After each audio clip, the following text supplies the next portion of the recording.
Hello and welcome to another Ask Us Anything webinar.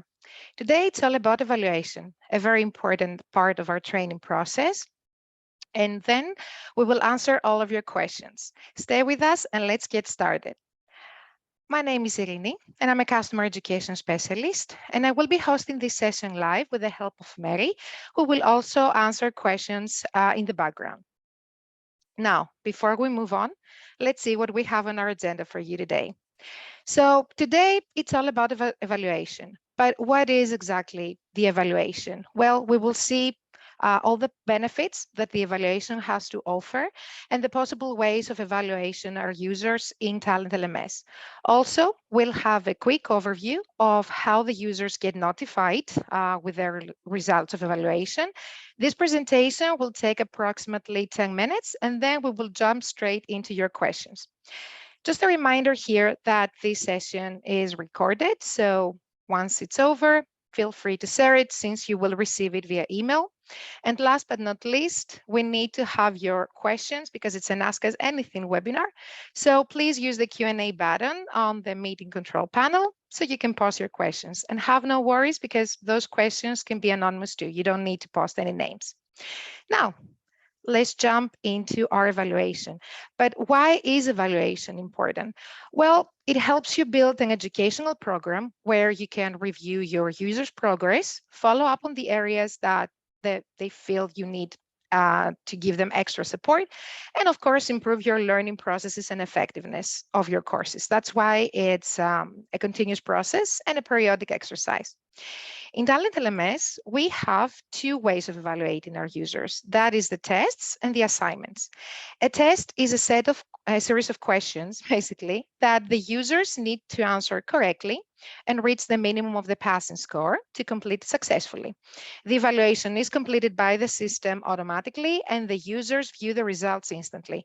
Also, the users may have the option to retake the test if they fail. The assignments, on the other hand, is a task that the learners can complete by submitting their answers. The evaluation is completed by the instructors manually, and the learners will be notified and view the results once their submission is graded. But let's see how we can create our own evaluations right now. But let me first share my screen.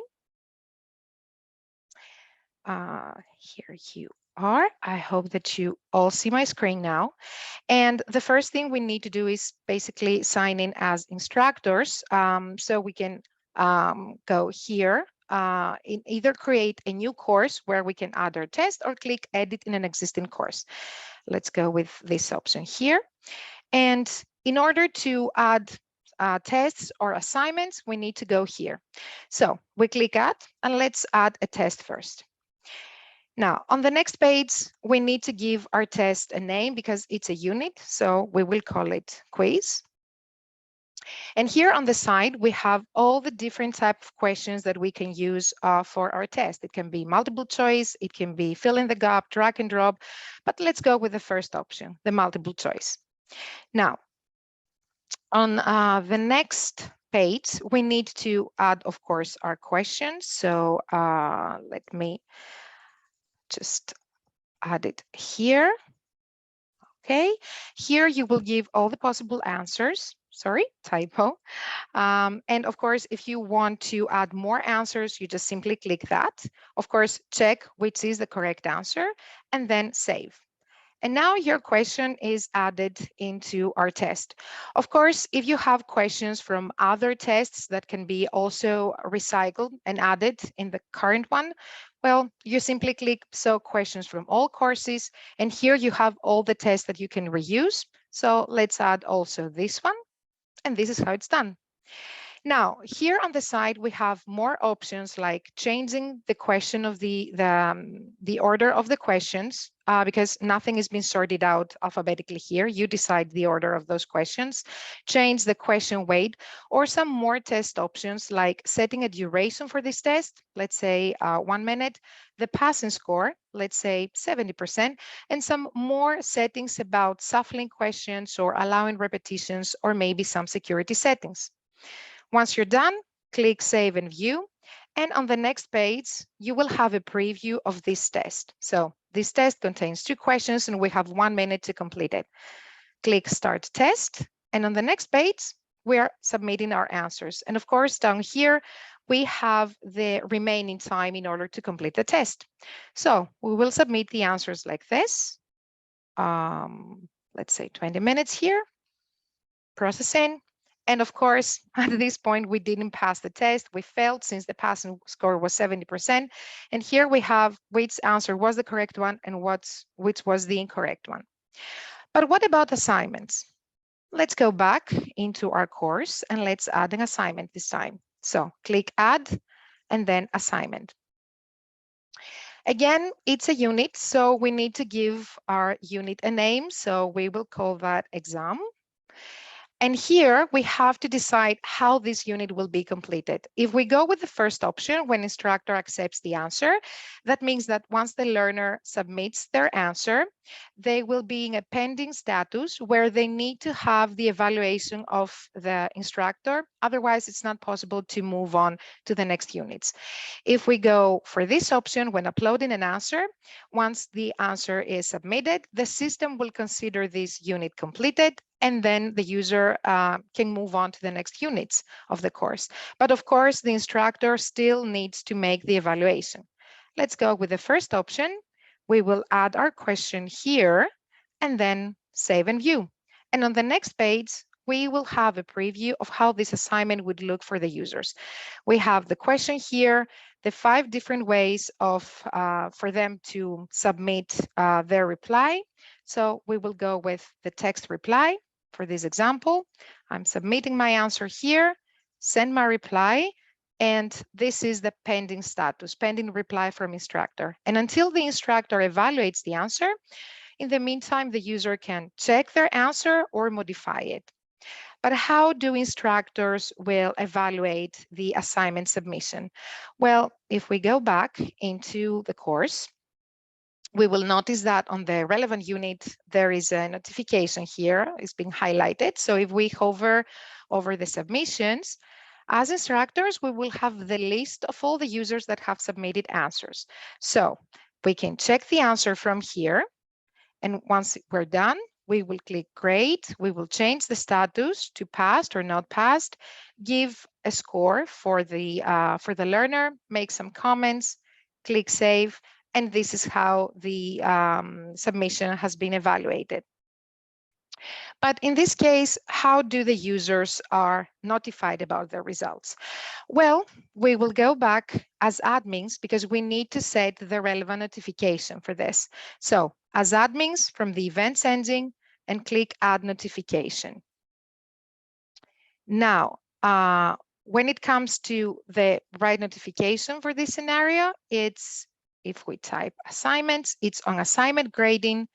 The recipient is the related user because we need to notify our learners. We will give our notification a name. So let's call it Remote Hires Grading. And here we will write our email. So the first line is always the subject of the email. Here is the body of the email. And of course, we have the smart tags that will help you populate the user's information on that notification.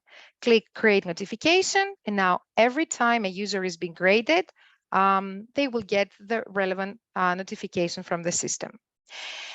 So this is how you can create tests and assignments and use the evaluation method on your advantage. And just a quick note here, since a lot of our customers use the average score in notifications and certifications, by default, the system, the course score basically of the course is the average of the learner scores in all of the course tests and assignments they've passed. However, if you want to, you can also customize that. So let's see how we can do that. Again, we will switch back as instructors and click Edit on the course. And now we're going here, Rules and Path.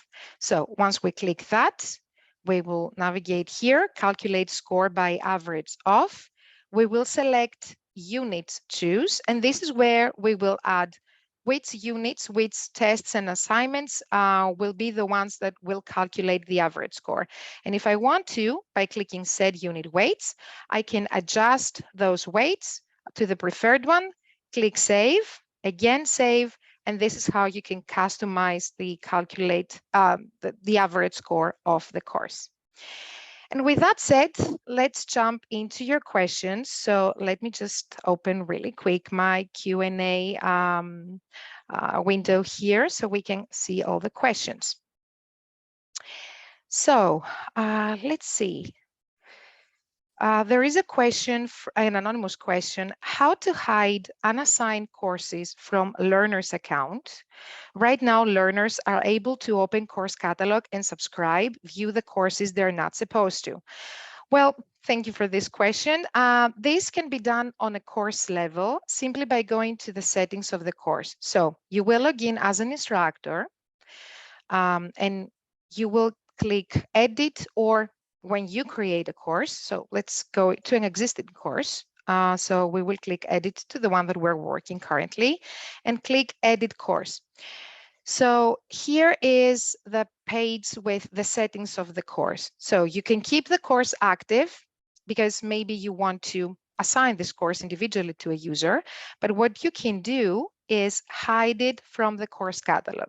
Update the course, and this combination will give you will allow you to have an active course that can be assigned individually to users, but will hide it from the course catalog. So it won't be visible for the users, and therefore it won't be visible. It won't be possible for them to subscribe and take.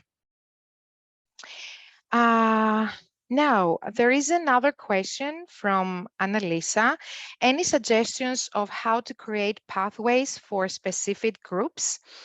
Are you talking about learning paths with prerequisites in the course? If you do so, then in this case, we will go to the rules and path. And from the learning path, this is where we can add the prerequisites courses for this particular course. So let's select the foundation training, for example. And if we click save, that means that both courses will be assigned to the user, but since the foundation training is a prerequisite of the remote hires onboarding in this scenario, the learner needs to complete this course first before they can move on into the next one. So this is how you can create a learning path. Now, there is another anonymous question for how can I protect my test for not having access anybody? Well, I believe that you're talking about some password maybe that you can add into your test so you can protect it and only authorized people will have access to that. Well, if you want to do that, simply go to the course and let's go to the test that we have just created, this one. So we will click edit. And here on the side, we have the test options. Click on that. And if you go further down on the security section here, you have the option to enable require password to start the test. You will add a random password. So let's go with something simple. 1, 2, 3, 4, 5. Save and view. And on the next page, we have a preview of how this would look like. Oops. Not now. Sometimes this happens. So this is again the preview of the test. 2 questions, 1 minute to complete it, but this test is password protected. Please enter the password below to continue.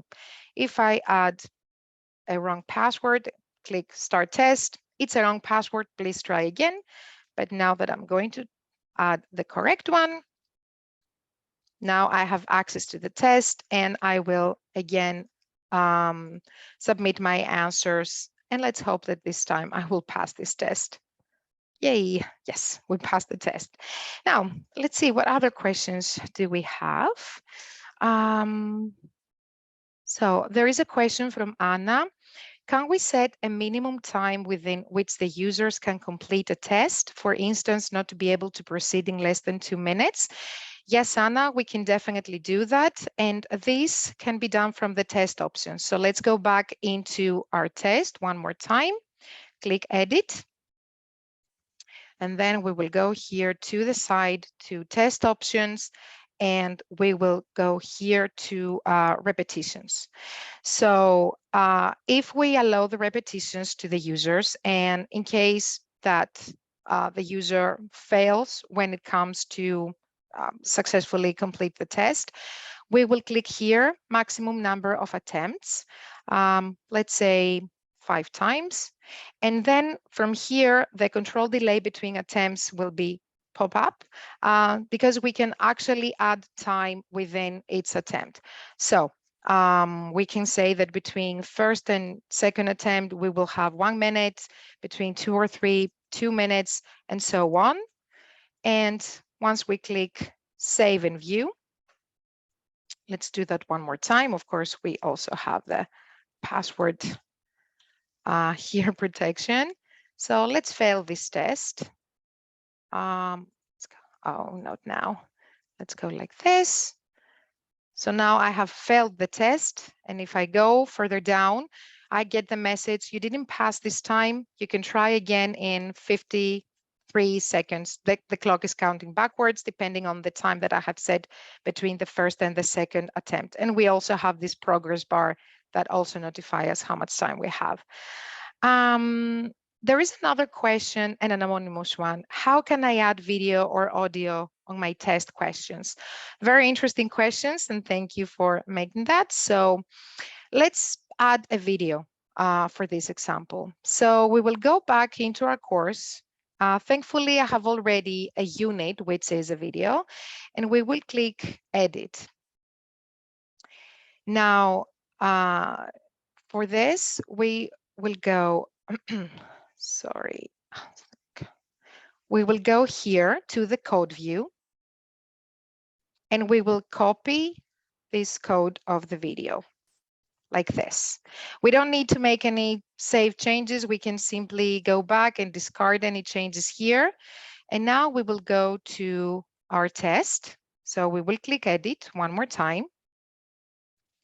And we can either go to an existing question or we can create a new one. Let's go to an existing question. Okay, we will click the enter to go a little bit further down. And again, we will click the code view here and simply we will paste it. Then click the code view again. And as you can see, the video is now added in my questions. I will click save. And if I save and view, just to have a preview and follow up of what I've done, again, the password protection, sorry for that. Here is the first question. I knew you would come out. Here is the first question with the video. And if I mute it, it will play normally and I can again submit my answers and all the settings that I've done to the test will remain. Okay, let's do that one more time and submit our answers. And this is how you can do it. The same way with the audio. All you have to do is just try to upload the audio. You don't need to save it. Just take the code, copy the code, and then paste it from the code view in the question. There is another anonymous question. How can I get invitations to future TalentLMS informational webinars? My manager forwarded me this invite. Well, I'm really glad you made that question, although we would also mention that in the at the end of our session. So we have a page. It is talentlms.com/webinar. This is our webinar page, and we like to call it our Webinar Academy. This is where you can have access to all the past webinars and, of course, register to the upcoming ones. So if you log into that page, so let me go really quick and log in for you. Here it is, TalentLMS webinars. So this is our webinar page, and here you can see the upcoming live webinars. All you have to do is just register, and then you will be notified and be able to log in for our webinar. So you don't need to be forwarded. You don't need to have forwarded the invitation. You can register yourself. So there is another question from Satis, how to access the previous recording webinars to get better understanding and clarify the doubts we have. Well, once the webinar is being completed, of course, the recording will be sent out to you via email. Even if you didn't manage to attend on that webinar live, you will also receive an email with the recording since you have already registered. But again, if for some reason you have missed the email or you haven't received anything, you can simply go here to talentlms.com/webinars, and here you can check, if you go further down, all the recorded ones and whatever we have done so far. So this is how you can also access that page.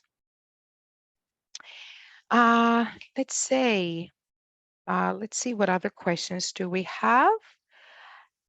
There is another question from anonymous question too. Just let me check on that. Yes, when implementing badging, are previous logins counted retroactively to receive activity logging badges? I think you're talking about the gamification here. So for this, we need to switch back as admins because only the admin has access to gamification settings, and go here to the gamification. So when it comes to adjusting, let's say, the activity or learning or test badges, here is how you can do that, and you can enable or disable the badges that your learners can reach once they have reached the specific milestones. But you're talking about previous logins counted retroactively to receive activity login badges. Well, the expected behavior is that once you have that enabled, it will start counting from the point this was enabled. However, can you please give me more information into that with an example? Because I have the feeling that this might have happened to you, so you want to have more information. So please send us an email to trainingteam@talentlms.com so we can have more information on that, because I suspect that might be something more business specific, so we can check that together. But the expected behavior is that once you have this enabled, the activity badges, and you have also the login activated here, then it would start counting the logins. Let's say there is another question from Satis. Can we generate custom reports with starter subscription? If so, how? Well, the custom reports is a feature that is available for Plus, Premium, and Enterprise plans. Therefore, as a feature, most probably you won't find it in the started subscription. However, if you would like to know more about the custom reports, please send us an email to trainingteam@talentlms.com so we can get back to you and see how we can provide you more information about the custom reports and see if this is something that would work for you. But thank you for the question. We still have some time for some more questions. There's a question from Vanessa, how to change the picture of the course. I try to do it on my courses, but it does not save after I upload it. You're talking about the thumbnail, let's say, that the course would have. So let's switch back as instructor. You're talking about this picture, or are you trying to upload pictures on units like in presentations or in questions when it comes to tests? If you are talking about the thumbnail, the picture of the course, if you click edit, so take some time and go to edit course. Here on the setting page, this is where you can select an image and upload it. Now, if you have issues with uploading the picture, just verify that the requirements are met. That is, that the accepted files are the ones that you see on the screen, and the maximum file size is 3 megabytes.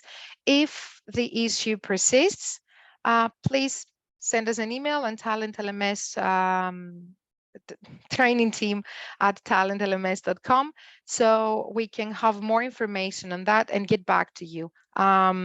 Just to follow up if there is something that has to do with the file or if there's something that we can assist on the spot. But please follow up on the requirements. Thumbnails. Okay, so yes, this is the image. So again, as I said, please follow up if the requirements are met. And if not, and you still experience issues, send us an email so we can get back to you. So there is another question from Gabriela. What's the size of this thumbnail image for the course cover? Thanks. Well, I haven't uploaded any images yet, but the maximum file size is 3 megabytes that you can have. If you hover over here, you will have all the requirements. And in general, whenever you need to upload files or upload images, if you hover, you will have a pop-up window, let's say, with accepted files and maximum size, so you can have the information before. And I think we have time for one more question. So let's see.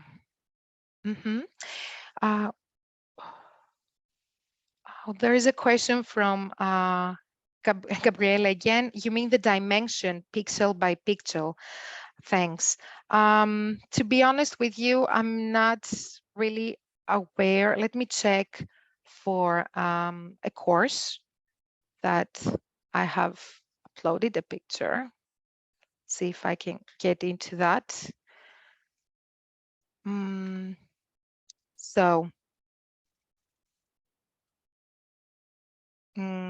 No, I don't have that information right now, and I have to check with my files on the computer about the picture, but I'm noting that down and I will get back to you with an email.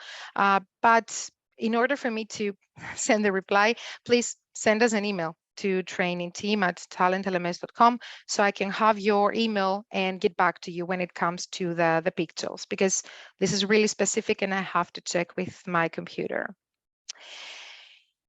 And I think that's it when it comes with the questions. So let me just stop sharing here.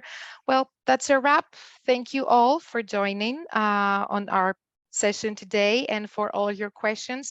And I do sense that you will have more questions. So please send us an email at trainingteam@talentlms.com and we will get back to you. Feel free to do it. And of course, thank you for joining. And we do appreciate your feedback. So in the chat, the survey link is already posted. It will take less than 2 minutes to fill in. So we do need your feedback here to have your ideas of what you are expecting from us in the future for webinars. Thank you all again for joining. Thank you, Mary, for answering all the questions in the background. We hope to see you on our next webinars. And like we've mentioned before, we have a webinar page, talentlms.com/webinars. And here you can check all the upcoming ones and register, and of course have access to our webinar academy and check all the previous webinars. Again, thank you very much. And until next time, happy training.